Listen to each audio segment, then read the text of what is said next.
able to see this today. But we just want this to be a dialogue. Again, we're going to give you some information, and then we'll open it up for some questions. We may repeat your question, or we will repeat your question if you have one, just to make sure the people that are online or come back and watch this are able to hear that question and then the answer to it as well. I just want to quickly let you know the reason Jeff isn't up here today, we didn't fire him. He's still here. But he has some family in town, and he's leaving to go out of town to California early in the morning, so he wanted to spend some time with them, and they're doing that today. So that's why he's not up here with us today. Yeah, absolutely. We can't fire him. We wouldn't have half the band here. So. But, okay, well, what do you want to jump into first? So I think the first thing to really give you an update on, we just want to give you a quick update on what's going on with the remaining elders that are in this elder team, that are in part of this kind of, what do we call that? Well, it's in an interim term. So basically, as you guys all know, they've been sitting in on all the elder meetings that we have, at least monthly. They've been participating in those, providing their insight. We're basically, it's almost like a test drive. We're seeing if it's a good fit for them, from their family standpoint, and also from us as a team, just to, and then we'll be circling back. Speaking of them, there's Mike there, one of the gentlemen we're speaking of. James is up there. So. Oh, hey, James, I didn't see you up there. So, basically, so we're still working through that process, and but they have been sitting in with us on each meeting and providing their insight and their hearts for this church as well. So, and that just takes a process. I think originally we had talked about that being a 3-month process. Because of what we went through in the past year, we haven't really met but once a month, and so we just feel like that is going to take what time it kind of takes. We'll start to probably have more conversations even with them about it. There's no issue there. There's nothing going awry. It just takes time, and we just want to make sure that that they still feel that call, that we still feel them being called into that. And so sometimes that takes time, and we don't want to rush into any of those type of decisions. They don't want to, we don't want to, and so that's where that process is. But we just want to give you an update. We're in that process, and as that continues to move forward, we will just update you from there. Yeah, absolutely.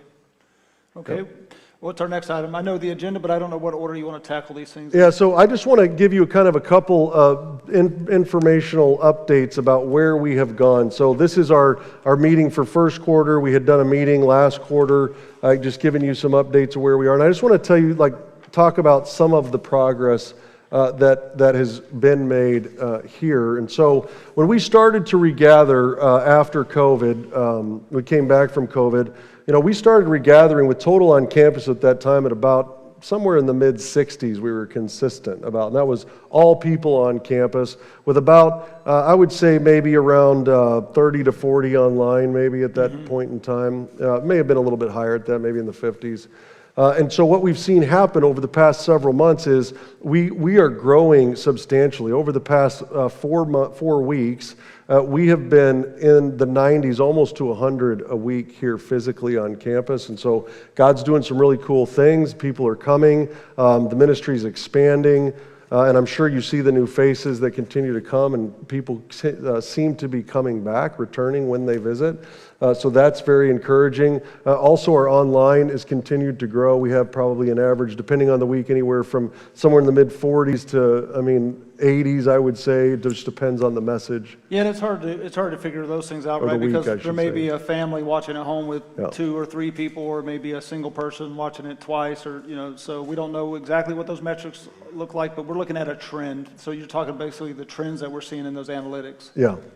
So why does that matter, though, Wes? Why does that matter? Because I think, to me, that's like even the people that we see on campus, the new faces, and those people return. I think it really shows the heart of our church and the welcoming atmosphere, and just the work and the things that are going on campus, that God is continuing to show us fruit in those things. Yeah, I think that it matters because we want to know that whatever we're doing is effective. And so some of those things are hard to quantify. People don't, the amount of people attending doesn't necessarily quantify God working in their life, but, we're reaching more people. And I think that most of us feel just kind of the excitement and the newness of things as we add programs, as we add more ministries coming back online from the pandemic, that we get to kind of experience that and what God's doing. So, yeah, absolutely. One of the other things, we're not just here to talk about the numbers of things, but the ministry growth as well. So the GLOW ministry has continued to increase and do more. They've got a couple Bible studies running a week, and then there's special events that they run throughout the month. That has continued to increase. Also, we started and I shouldn't say we, Paul really, and Larry have really relaunched this proxy men's meeting. That's something that's new, and so we've had, I think, some good success there. We've seen some growth, and on Wednesday nights, we meet once a month on Wednesday nights, and then we do a once a month kind of service project. And so with that, what happens there is that we've had about, I would say, averaging probably about 15 guys at each one of those meetings, which has been really, really good. I think and exciting for us, and just see guys being ministered to. In addition to that, we brought back the E-Kids Plus during the week. That just started a few weeks ago, and they've seen they're having actually more kids on Wednesday night than they're having on Sunday morning, which is interesting. Attend that event as well as the student ministry that has seen basically been steady, I think, since about we reopened that. The food truck events, I can't tell you enough. I think we've had 2 weeks of those. Man, if you haven't been to one, you should come. People are just gathering and just getting to know one another better. People that wouldn't probably have normally connected are connecting, and that's what we wanted to see happen. We wanted people to be able to just hang out and have time to interact with one another, get to know each other better. That's how discipleship happens. And let me add to that, because I think really you see the encouragement, even on a normal Sunday, you see people stand here for a half an hour, 45 minutes, and just try to build those relationships and have those conversations that we don't normally have on a Sunday morning. But it's been cool the last 2 Wednesday nights, where I know last week some people hung out in the cafe for an hour and a half. I don't know if they were waiting on children, but either way, there was a lot of great conversation and laughter coming from that room. The food truck was long gone. People had already eaten. But, you just see people building relationships and having longer conversations with people that they may not normally have on a Sunday morning. So it's a really cool way to build relationships. Yeah. And hopefully you guys have experienced that. I see people smiling and nodding out there. Yeah. Yes. I think they were holding court. Mindy was in the cafe. So yeah. So painted your nails. That's what I heard. We sat around and chatted and painted our nails. Just got to know each other a little better. Awesome. Even the men, you should see Paul's toes. So what Mindy just shared with us, just some of the ways that, and I'm repeating this for the online people, that we're gathering in new ways, we're getting to know each other, they're painting nails, they're talking. It's just a mixed group of people, like I said, that wouldn't normally come together on Wednesdays. We also have a much larger plan for Wednesday nights that we can't implement until the church begins to grow even larger than what it is now. We want to see some different type of experience has happened, some workshops that we can do during that period of time while our student ministry is taking place, while the kids ministry is taking place, because people will be gathered here. But we don't, at the same time, we don't want to pull away from the volunteers that are in those ministries currently and leave them shorthanded. So this is a progression. As we continue to build, as we continue to invite, as the church grows, Wednesday night will develop, I think, into more of this kind of just an overall time for the family to come together, eat, love one another, fellowship with one another, learn with one another. So that's kind of, I think, the vision overall. Yeah, and I think, so you touched on the amazing things that GLOW's doing with those Bible studies and the men's group. What about some of the stuff? I know, like, we have some biblical counseling going on here on campus that has, thanks to Paul, that we've never had before. I think that's something we definitely need to celebrate. I want to celebrate. I want to just share that with you. So part of discipleship, a big part of it that we haven't been able to maybe really get into and dig into and talk about yet, is this idea of biblical counseling. So many times, many of us come to a place in our life where we just get stuck in our journey, right? We get stuck in a place where we just can't take another step in our faith journey with Christ because there's something going on inside that's not allowing us to move forward. And so Paul Lindell, he has a background in counseling. He has a master's degree in counseling. He has already started to do counseling here on campus. He has multiple people that he's already doing that with. that we've kind of been doing we're slowly easing into it, should I say, Paul? Is that the best way to describe it? And that's why we haven't really put it out there in so many ways, but we're getting ready to do that in better ways. But we want to just acknowledge that Paul's been gracious with his time and being able to do that, and so it is a huge part of the discipleship process. You should never feel like, oh, there's something strange about me if I feel like I need counseling or I need further, someone to help me get past an issue that I think I constantly come up against. It's just part of discipleship. We all have been in those places. We all get in those places. I've been in those places where I've needed just some biblical counseling in my life to help me move on and progress. So I think that's a great thing. Just so you know, we're looking and we're praying for a woman that could also come into that ministry as well, to come alongside Paul, to provide some counseling. And so we may have some ideas of who that could be, but man, if you know anybody or if you're one of those people, we would love to hear from you about that as well. Yeah, absolutely. So hopefully, like you said, we hadn't spoken about that too much publicly. Hopefully I didn't let that cat out of the bag too soon, but I just wanted to celebrate it because I think it's amazing. Like I said, it's just another component, another facet of the way that people are being encouraged and people are being able to talk through and work through difficult issues and times in their lives, and it's something that we've lacked here, and I think it's just amazing the way God continues to put this thing together. Yep. Okay, so what else do we have to talk about there? Anything else? I mean, there's I don't know if you see it, but every week, just on a side of just physical things, not just the people, the things that are going on with people, but the physical things that continue to happen around here. Every week, we're trying to do something tangible that you can see that we are moving forward in. I mean, that's why we did this thing, which putting the sign on the outside of the building, cutting these trees back. We did that so that people from the road can see this building. We added the lights outside in the courtyard so that at night, every night, now we have more lit areas on the campus that it just draws your eye back from the road so people can see us here. I've talked to I don't know how many people that when I tell them where we are, they're like, where? They're like, oh, I know where the golf course is. Where are you guys? Like, they don't even know a church is here. And so we're trying to work hard to just get some more visibility, both digitally and in just physically where we're located. So we're trying to always add those things. There's things that have happened in here, right? That I'm sure many people don't know. I mean, well, let me add this. Why don't you talk about some of the things that happened in here? So I think like you're talking about the community that passes by that maybe, especially after dark, they wouldn't know we're here otherwise. Now with the new lighting, it's kind of like a beacon. You can see it from the road. It's but I think even once people are in here, or our church family that is already plugged in here, we're looking for ways to provide you guys information from the digital signage, the televisions. This is all it's kind of in its infancy. We're trying to develop new content, but we want ways to give you guys information so you know everything, you have your finger on the pulse of what's going on this campus. Those things are going on.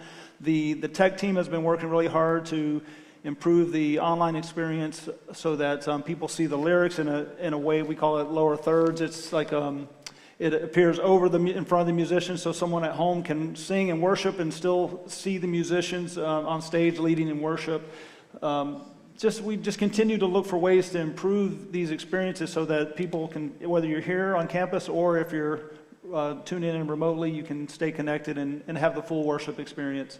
Yeah, and I just, again, you don't see these things, but like this week, we added a drum camera for online here. So now you can see Kyle, who's been hidden. If you're ever watching online, you can see him back there banging on the drums. We just had to replace the confidence monitor. Nobody sees that because you're always looking this way, but that TV in the back had gotten so bad where there was so many lines through it that you couldn't even read it or see it. So that just got added here. The TVs that we put around the campus, we didn't just do that because it looks cool. We did that because one of our ministry goals that we've been working on is that we constantly had an issue with communication here. We've constantly heard that. We don't hear the communication. We don't know how to get communication. Yeah, that's new also. So we haven't used that yet. And can I also add to that too, Wes? I neglected to say, we've always we just launched a new website, which is, new and fresh. It's still, some of the back items are still being filled in, but all the events that we're doing are listed there, as you guys know. And so the website is new and fresh, and it's really awesome. Yeah, and every one of these things that we're doing, they fall into a strategy. We just don't say, oh, let's get a drum cam, or hey, let's do this. There's kind of ministry goals that we have, and these things fall into those ministry goals for us to continue to move forward. And so one of those is getting the message of the church out and getting our name out to people so that people know we're here. And so our online presence is a big deal. There's a third of our church, anywhere, I would say probably a third to 40% of the church that's still connecting online. And so the online presence is really what our new front door is, even for people who are not just connected online, but the first time they're ever going to probably step foot in here, they will have already seen us online somewhere, in some way, shape, or form. So that's a big reason that's important. And then just the overall communication of what we do. And our name is, right, Evolve. The name is Evolve. So we have to, I don't know that you want to come to a church that's named Evolve, right, and look like we're still hanging back in, 20 years ago, in the 80s or whatever that was. What's that? If you hang there long enough, it'll eventually... Yeah, it'll come back, right. It'll revolve. Revolve. Nice. Okay, so I see, so do you want to talk about some of the specific ways that we've been focused on, some of our 90-day goals, our strategic goals? Yeah, and I just kind of want to run through some of our long-term goals. Right now, one of the largest focus, or the singular 90-day focus that we have, is really developing and implementing this holistic discipleship plan. And so what we're working on with that is that we're trying to flush out this path journey, which is our overall holistic discipleship plan, but really to where we can get that down to individuals. So we're beginning that by starting to identify some leaders who have already been discipling others, and then we're trying to create an environment in which we can train and equip them so that ultimately they can start equipping and training and discipling others. So we can actually live into a culture of discipleship, not just talk about it. It's not just about, oh, we hung out with someone on, this night of the week, or we went to dinner, but there's it's strategic, it's specific, and we're doing intentional things to disciple one another so we can take our next step. So you can take your next step, so other people can take their next steps with Jesus. So that's a big focus of trying to create, basically, I would say, the groundwork or the foundation for discipleship to happen throughout the entire church. So that's kind of some stuff that's happening in the background that you may not see a lot of right now, but we are working on that, and our goal is to get that kind of nailed down in this first 90 days of the year. And alongside of that, just so you guys know, we're talking about a lot of changes. You've seen the roof, the painting, we talked about the lights, the things that are going on stage. We have front lights now. Jack, thanks. But I want to tell you this, that the heart of the elder team, as we meet together and pray, is, we're not trying to just build a facility, a country club where we can all come together. Obviously, we want this place to be attractive to the lost world around us, but we are also praying through and looking for, not alternatives, but opportunities to go out into the community and meet needs of the people around us in these neighborhoods and these cities around us. So right now it sounds like we're talking a lot of things that are kind of inwardly focused, but that is not the heart of the elder team, and I don't believe that's the heart of this church. Yeah, and we're gonna touch on that as we move forward, but I just want to, I told our worship team this, but I want to just mention it to you because I think this applies here in what we're talking about. So I got the opportunity to attend the Florida Baptist Convention this last Tuesday, where churches of all sizes in our convention throughout the state of Florida come together just to share ideas and talk about what's going on across all of church world in Florida at this time. And so one of the things that was really interesting to me is that many churches had gone to this kind of life group model, the model that we had been in for some time, where we would have these house groups that would meet around the city in different people's homes, and many churches had moved to that. Well, because of what's happened with the pandemic, almost all of them, I don't even know, almost everyone I've heard talking about it have reverted back away from that because of two reasons. People right now don't want to have people in their homes because of what's going on with the virus, and then people are very skittish about going into other people's homes. But the church at large, it really does want to gather. And so what's happening is that they're bringing people back to the church facility itself and trying to make more ways for that to happen. They're creating space, and they're trying to figure out, kind of like that old Sunday school model that some of us used to see. And it's not maybe so much like Sunday school, but they're trying to create environments to where they can break the larger group down into affinity groups to where they can gather, but they're doing it at the church. And so the reason I bring that up is because the improvements that we bring here and what we're trying to do on Wednesday nights, what we're trying to do all through the week, is we want to make this place a hub to where people can come. That this place is busy. I mean, I want to see this place busy all nights of the week, all during the day, where this place is a place where somebody feels like they can come, where they like it, it's enjoyable, and the church is a light within the community. Yeah, I think that's well put. I mean, I think that's part of the reasons we partnered with the in-home school group, the Classical Conversations, because a lot of times this facility used to sit dormant during the week, and really this is a great resource that the generations who built this place and who have given generously and built this, and it has been passed on to us. We want to steward it well. We want to use it to the maximum of its capability. Yep. And then just quickly, I'm going to touch on this and we'll speed up because I know this is taking longer than we probably wanted. But just our short range goals, just what I would call our weekly rhythms that we're focusing on. We have this one 90-day goal of implementing this holistic kind of discipleship plan. But our weekly rhythms are that we're trying to create this marketing barrage, I just want to call it, I don't know there's a better way, so people can know we're here. I talked about that before physically. Mindy is helping us also now. She's doing little things with some posting and stuff like that on Facebook. I'm trying to do some things where I'm trying to blast this out a little bit more online, and so we get a presence where we're trying to use the tools that we have, right, to just let people know we're here, because if our community doesn't know that we're here, right, then there's no way that we can minister to them. That's one of our rhythms. The other rhythm is the food trucks, which we talked about, so we can create a culture where discipleship can happen, because discipleship doesn't happen if we don't know each other, if we don't engage with each other. We want to start in this 90 days, our goal is to get a worship concert going with our worship team. I've talked to Kyle about that, and so we're working towards how we can quarterly start to engage in a rhythm where we come together in just a different way, right? Where we get to worship, we get to have some prayer and things like that, where we do that, and so that's something we're focusing on getting started this week. And then really just, this is what you were talking about, the bridge into the community, just identifying some partnerships where we can, and ways we can build bridges into the community. Part of what, I heard when I was at the convention this week is that how churches are connecting to their communities so that they can be a light. And the question was raised is, if your church was gone today, would anyone in your community notice the difference? And that's, I think, really the mindset that we have to have. Because right now I would say we probably wouldn't make much of a difference if we weren't here. Right? If we weren't here, it probably wouldn't be much of a difference, if we're just being honest. But our goal is to change that.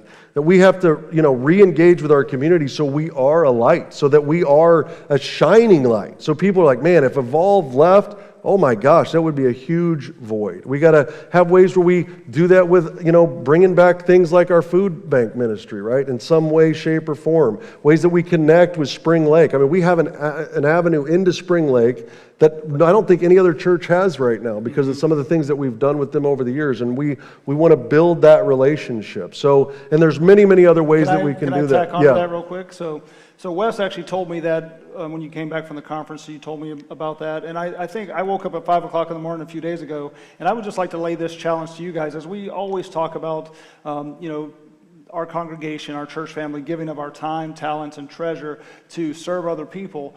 When you told me that, I woke up at like 5 in the morning, and for some reason it was just brewing in my brain, and I just distilled it down. Like, for me, I apply it to me. What would it look like if I no longer existed in this church body? So am I doing things, am I giving up my time, treasure, and talents in ways that actually reflect what I say that I believe? Yeah. So that if I were no longer here, in the same way that this church were no longer here, would there truly be a void? Am I doing something that matters for the kingdom? Am I doing something that is more meaningful than just myself or my own pleasures or comforts?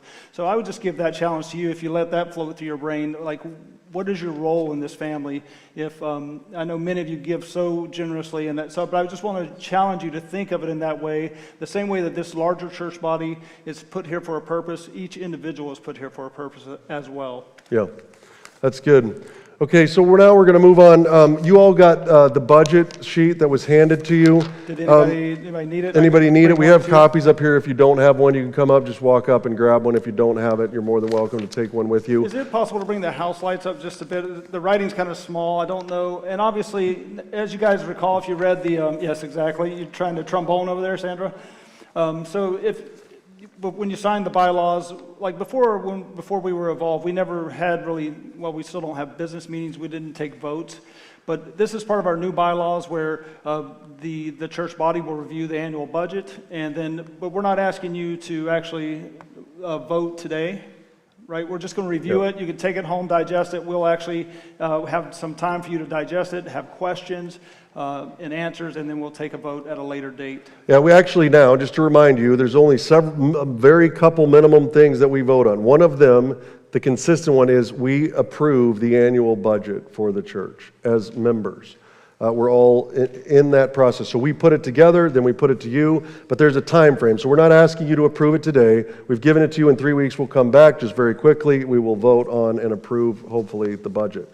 But we ask that in the meantime, any questions that you have, you can bring them to me, you can bring them to one of the elders, and we will address those with you or answer any questions that you have. We are an open book when it comes to our finances and what we do, where the money goes, how it's spent, all of those things. And so I think the biggest thing that I want to focus on, go ahead, Dave. Well, no, I was going to ask you, just as a quick, maybe you can, I know that we have one CPA in the room, but some people may not be familiar with how this thing is broken down with these individual columns. Can you just can you just tell us what the outline looks like real quickly so people know where to look? At the very top, on this left-hand column, it starts off kind of with just where, our income at the very top line item that's receipts here, under the receipts column. These, I think it's 4 lines there. And then from there down is all of our expenses. And we break those into certain categories. That's the budget, right, where we're going to spend. We've allocated a certain amount of money that we need just to operate. And so what we've done this year, and then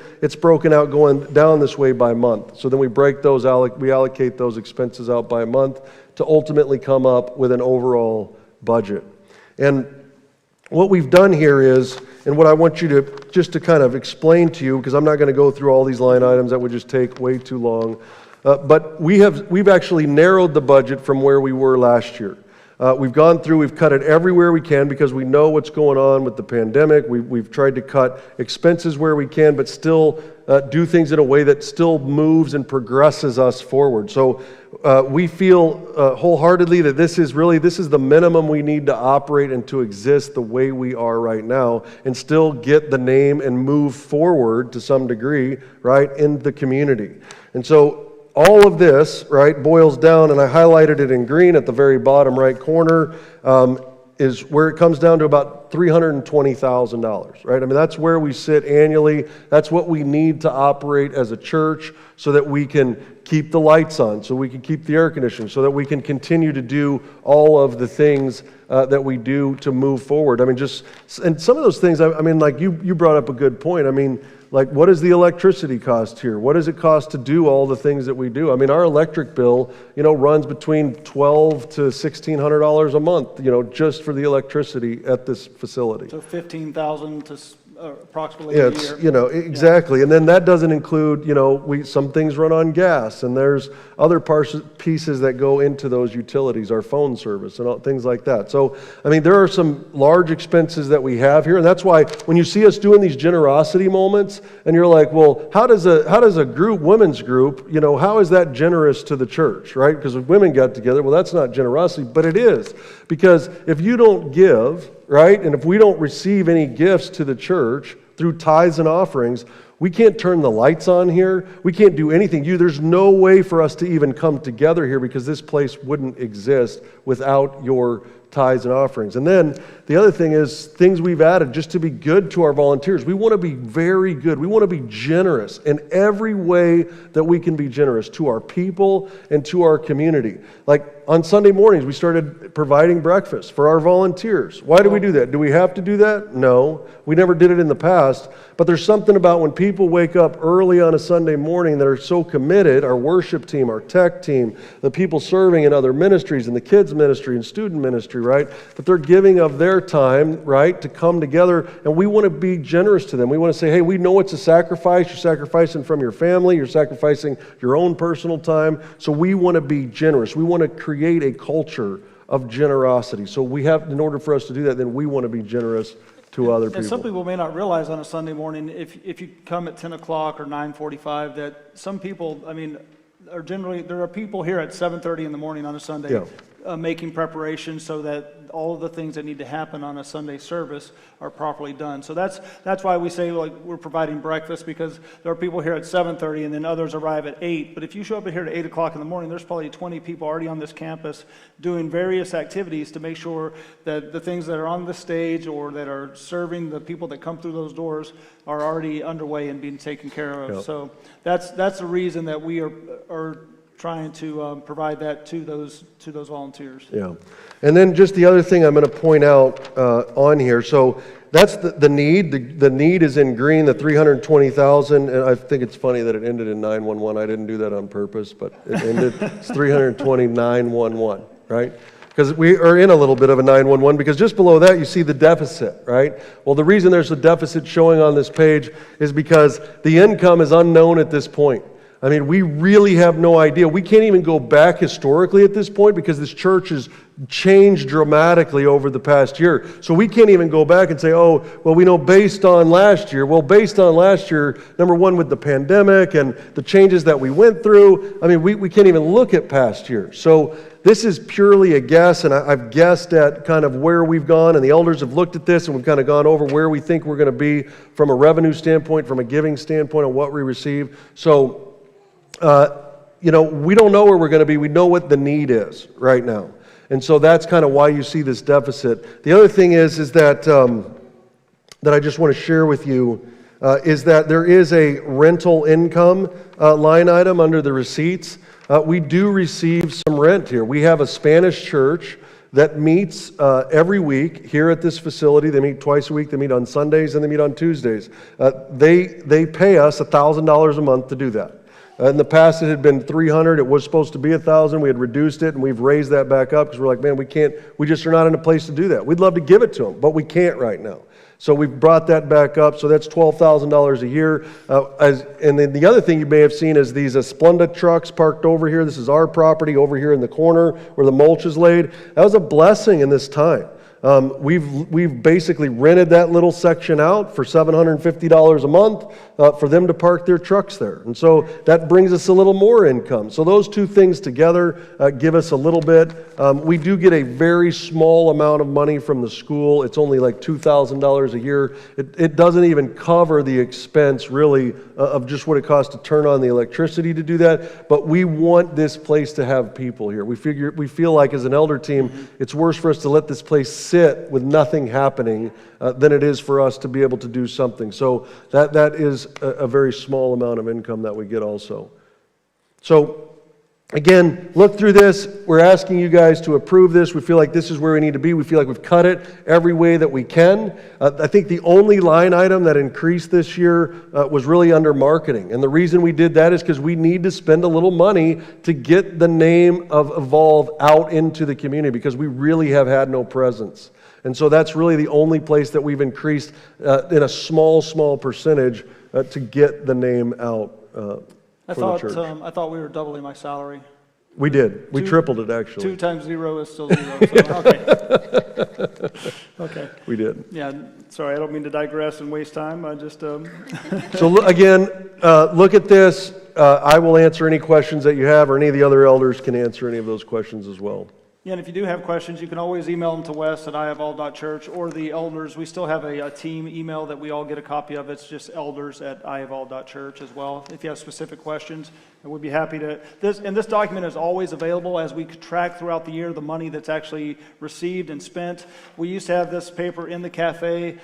We can make it available on the website or the app so that we just want to be an open book when it comes to all the resources that are under our trust and care. And in the past, I'll say this too, we used to hand out a weekly bulletin to people because of the COVID concerns of, passing things along.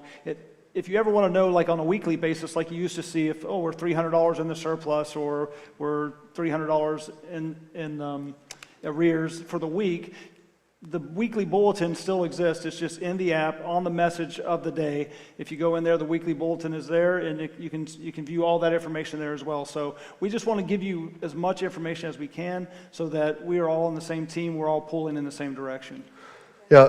And the last thing I would say about this, so about the budget, I mean, we, for all of last year, right now, we operate at a deficit every month. We're in a place where I've said some of this thing in the giving, like we need people to give. It's just the facts of where we are. And we're all, in this together. There's many more people that are partners of this church than are represented here physically today. But we all need to, and I would ask you to do this, just really look and see, is there a place where you guys can come alongside of us in new ways, in better ways, right? I mean, I know that's a tough thing to ask. I don't like doing it, but it's just the reality of where we are. If we want to move forward as a church, if we want this ministry to flourish, if it's touched your life, if it's impacted you in any way, we can't operate at a deficit forever. We just can't. So at some point, that means if that's where we continue to live, then we'll have to make additional cuts. And unfortunately, where we're at, those cuts start to impact ministries. They start to impact how we reach out. They start to impact employees that we have that make those things happen during each and every week. So really, that's where it is. It's where we live and die. We operate. It's not just in a deficit. I want to say this on the financial side, we operate in a deficit from a human resource side as well.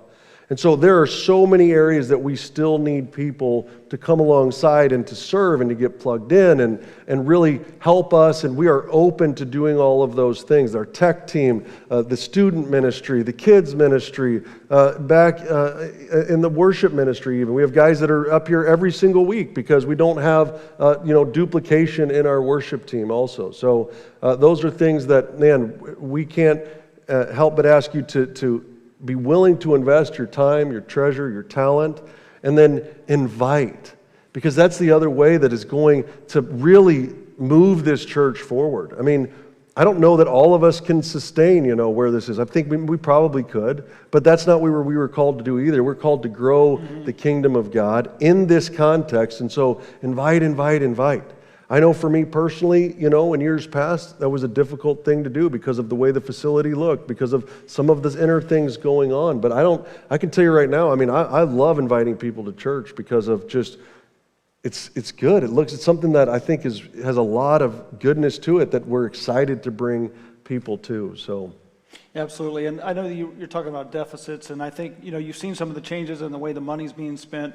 Also, even like our children's environments, they need some refreshing. So we are looking at all these environments, ultimately, like I say, to bring them up to speed so that people feel safe and comfortable leaving their children, and we can teach children about Christ in an engaging way. So we're looking at those things.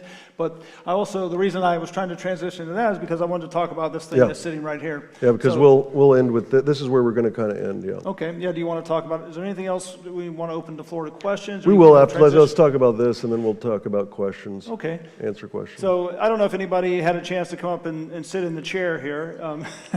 It's delightful. Okay.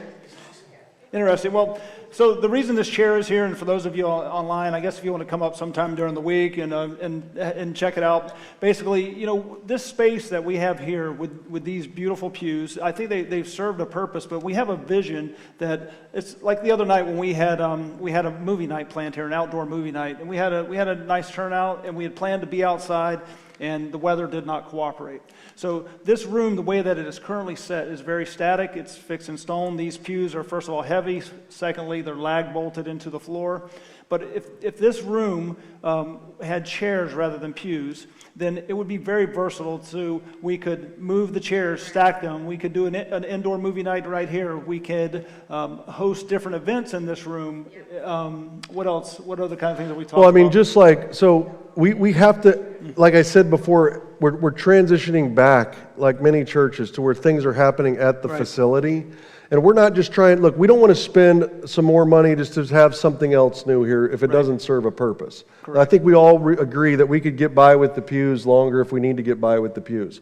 The reason we're bringing this to you now is because when it comes to discipleship and creating environments where people get to build relationship, we get to a point where we kind of are out of space, or we only have so many of those environments. For instance, Wednesday nights, we're doing this food truck thing.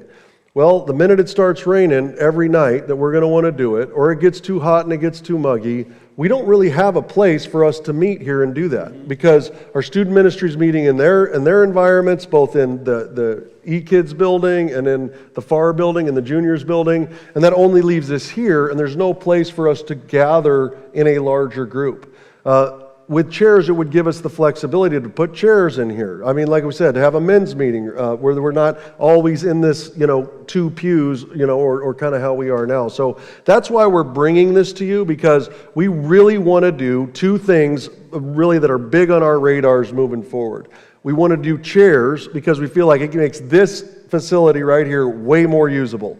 I mean, it gives us flexibility that we can't even probably know right now, to where we can eat in here, we can have conferences in here, we can do trainings in here, we can do workshops in here. There's just so many ways that we can configure this place that will work in multiple ways. If you did a wedding, you could have an actual center aisle. I think it's just so flexible in a lot of ways, and it just like I know myself personally. Some nights we've had 20 men in here for a men's meeting, and you're kind of craning around to look. It'd be awesome if we could circle Put up, tables, and then you can see people face to face and really have conversation. So it's just, I think, like you said, we may not even be able to foresee all the different possibilities at this point, but it just gives us that flexibility to be adaptive and use it to the maximum that we can. So these chairs, and I got a sample for us here. By the way, this is the chair that we're proposing. It is not the color or the style, so don't get fixated on,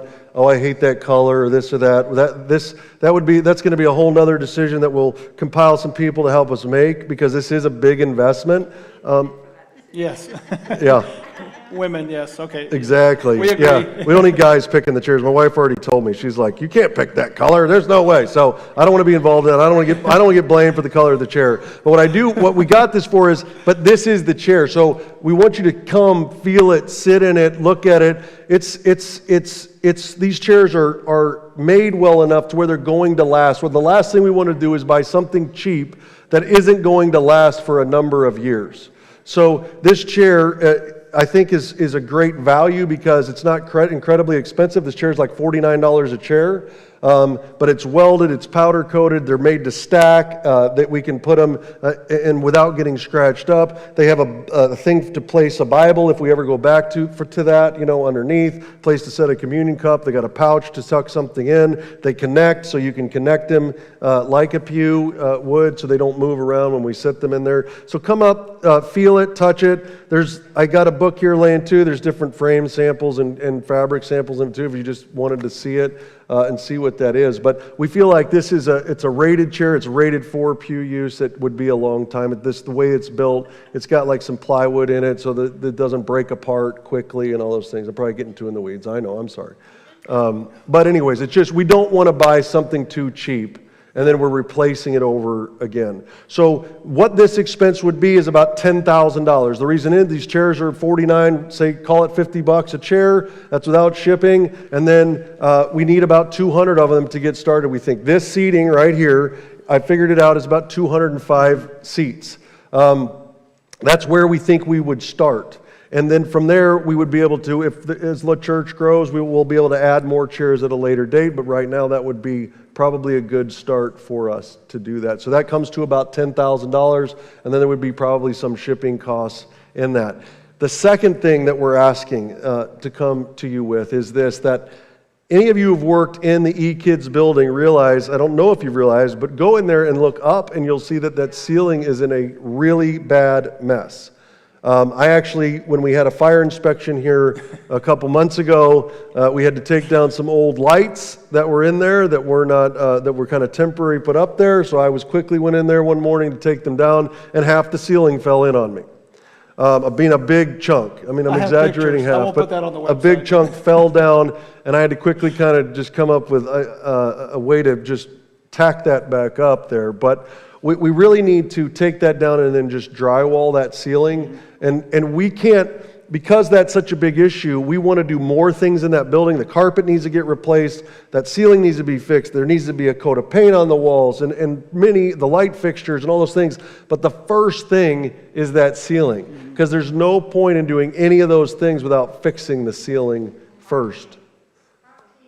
So, what'd she say? She said the men's group. Yeah, exactly. So anyways, what we're proposing and what we want to put out to you today is that we want to do a small, what I would call it a building campaign or raising funds specifically. We want to raise $15,000 over the next several months to purchase the chairs and to fix that ceiling in Kids Grove.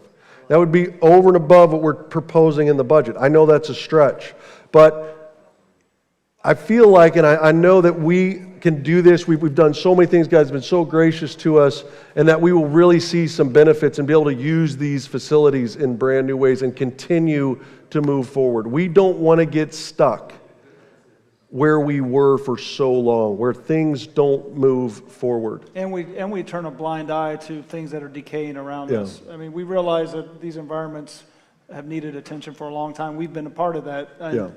And now that we've seen just this facility refreshed and dried in, and we don't have to worry about the roof leaking or blowing off, I just think we want to continue with that attitude that you're talking about of continually making changes and continually moving forward. Yep, and that's what happens. When we make this place good, we're willing to invite. We're not embarrassed for people to come into our place. I've said this before. If my house is a wreck, I got 5 kids. When our house is a wreck, me and my wife, nobody's coming over. Nobody's getting invited to our house because we're embarrassed, because we don't want people to come. And we don't want people to feel that way about the church. We want this place to constantly be a place where we can invite, where everyone here is like, man, come to my church because this place is awesome. And people meet Jesus here, and we help people take their next steps. So I think that's it. It's been probably too much and too long, but I want to open it up to any questions that anybody may have. Yes, Cindy. I have a question about the high school students. I think we have 2, C and Dory. They don't have an award meet Sunday mornings. I know on Wednesday nights, you have a group of kids here, and then Emerge and Catalyst, and then they kind of like, why can't they do that on Sunday mornings? So that's a good question. What Cindy asked was, she asked that why that currently our high school ministry is about 2 kids, and we don't have anything for them on Sunday mornings. And she's asking why couldn't that happen on Sunday mornings? So to answer your questions, actually I've had conversations with Jeremy starting something on Sunday mornings specifically for the high schoolers. So I think we're going to start to see that here fairly soon. I can't give you an exact date, but I can promise you that is in the works to begin. The other thing I will tell you this about our student ministry is that right now student ministry is not seeing a quick of a return in churches across the area or just in general across the U.S. as the larger church is. But we're not satisfied with that. I am fortunate, we are fortunate as a church to have partnership with First Orlando. I've talked about this many times, and we are talking to their student ministry leadership, and they're coming to help us, come alongside of us, so that they can maybe coach us, give us some ideas, and help us figure out what are the things that we need to do to grow that student ministry so that it can have new life, so it can be reborn in the ways that the rest of the church is experiencing that. So I see it as a need, Cindy. I see it as a huge need. I have high schoolers myself, one that's about to go into high school, and so I want to see this ministry really come to life. So until then, can't they hang out in the emerge? I mean, because she sat here and played games on her phone. Yeah, no, I'm going to commit to this to you, Cindy. What I will commit to is that I will have a conversation with Jeremy about it this week, and then I will get you guys an answer on what that's going to look like and when it's going to happen. I promise you I will not sit on my hands when it comes to that. And maybe until something actually comes into place, maybe they can go and be like senior peers. Yep. Something. I know that that's not gonna happen because like I have a sixth grader in there and like senior high school problems are a lot different than sixth grade problems. But- And I had mentioned it before to the leaders and they were like, we are trying, because it is not ignored that that is an issue that they don't have a place to go. But we are actively, again, I'm not just saying that here because you asked that question. I mean, we are actively working, me and Jeremy, to figure out a Sunday morning thing that we can start very soon. This isn't months away. This is something soon that we can do for our high schoolers. And Jeremy's challenged the leaders, Jeremy's challenged the leaders as well. We have all been, there's like two teams working about it, Yeah. because it's been a need for a while. But good question. Thank you, Good Cindy. input. As far as raising the money goes, would we be able to put up like a slide and talk about it? I think that we need to talk about needing the 15 grand to just beat it to death. Like, hey, this is where we're at on, like a thermometer. Yep, this is where we're at, some visuals, and we talk about it every single week during announcements. Hey, we're raising 15 grand. For those of you guys watching online, you can put a note that says, hey, I want this to go to this fund, but we gotta talk about it all the time. Yeah. And then potentially come up with some ideas to like raise money to where, see if, worship night, we could do a worship night for donations and stuff like that. We could wash cars, get the kids involved with that sort of stuff and like start to We could do raise the second funds chance for it. prom. Yeah, second chance prom.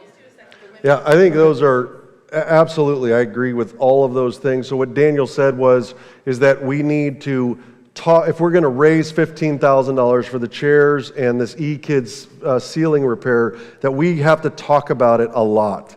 We have to put it in front of people consistently in all ways, digital formats. We need to maybe create some events to be able to give to that. And then we also need to really speak to it and push that. So absolutely, Daniel, I agree with you. We'll start working on that about how we're going to put that together. Maybe I'm going to have to find someone to maybe help, champion those things. There you go, Mindy, she gets volunteered. But yes, we do absolutely need to do that or it won't happen. We could do a sexy car wash. Do a car wash. Scary, Ryan. Second chance prom. No, those were all good ideas. I like that. Well, the women's group just came up with some yesterday for the kids centered around the high schoolers. And we just came up with it the other day. I was going to talk to you about having a prom and an 8th grade field day here on campus outside, since that's what they're missing from their high school years. And even the elementary schools aren't getting a field day this year. Yeah. That's cool. That's a way, so the field day is a way we could potentially serve the community. It's a way we could build a bridge into the Yeah, community. so we can fill the bridge with the community, but also even if we cap it at 100 kids for like a prom and we have 2, and we sell the tickets for even $5, that's $500 we make right there. But also, I mean, that's something that we can commit to the community because they're missing out on that and it's breaking their hearts. So. Which in that case. And where would you do a prom? Yes, exactly. But if we had chairs, you could do it in Do it in here. here, yes. We won't get the chairs in time, but we were thinking outside. No, I know. Yes. Burn the Everybody fuse. stand for service. You guys shorten it up a little bit. She had mentioned having the kids dress up nice, but wear speakers instead of heels. Yes. So that they could dance out And I was in gonna have the Megan yard. do Yeah. all that. Okay. Yeah, it sounds like some great ideas. Say we continue to kick those around. Put sand out there. Melt it. Any other questions? Okay. You want to pray for us and close us out? Yeah, let me do that. Heavenly Father, once again, we just thank you for all of your amazing blessings. I thank you for these people. I thank you for the heart of this church. And I just thank you for the path that you have us on to continue to expand out the mission and just be a beacon of light to this lost community. I just pray that you continue to be with us, continue to light the path, and that we continue to be obedient to step into that. I just pray that each person that has attended this family meeting tonight or is watching online or this afternoon, feels like tonight, but that you would just allow these things to permeate their minds and brains as they pray over their budgets, pray over their time schedules, and just I just pray that they would be encouraged to come alongside of this ministry and be a part of what God's doing here. I thank you for everything in your Son, Jesus Christ's name. Amen. Amen. All right, Thank you, guys. Thanks for joining us online, and we'll see you next week.